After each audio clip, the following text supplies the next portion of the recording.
বিশ্বমানের উন্নত প্রযুক্তি ও আধুনিক পরিষেবা সম্পন্ন চিকিৎসা পরিষেবায় অনন্য নজির করেছে উডল্যান্ডস হাসপাতাল।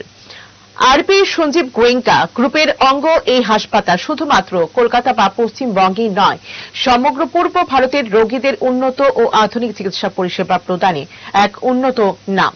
এই হাসপাতালকে আরো আধুনিক করে তোলা হচ্ছে ও 150টি শয্যা বাড়ানো হচ্ছে।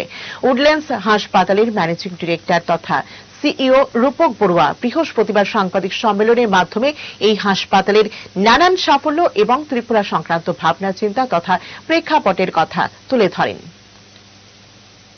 এইভাবে কিছু তো নয়, ওনারা খুবই ইন্টারেস্টেড, ওনারা আমাদেরকে অফার করছেন, আরো বেশ কিছু আদার হসপিটালও এসেছিল, তার সবাইকেই ওনারা অফার করছেন আপনারা এখানে আসুন। প্রাইভেট ইনভেস্টমেন্টটা খুব দরকার। হেলথ কেয়ার সেক্টরে প্রাইভেট ইনভেস্টমেন্ট না হলে হেলথ কেয়ার সেক্টর গ্রো করাটা খুব মুশকিল। গভর্নমেন্ট একার পক্ষে হেলথ কেয়ারটাকে চালানো সম্ভব নয়, particularly in the super speciality care, tertiary care. তো সেটাই গভর্নমেন্টের এখানে ইচ্ছে আর কি, যে আসার জন্য। এবং খুব ভালো ডিসকাশন, ওনারা ভীষণ পজিটিভ, ওনারা বলছেন যা যা হেল্প দরকার করার জন্য মানে দেবেন ওনারা।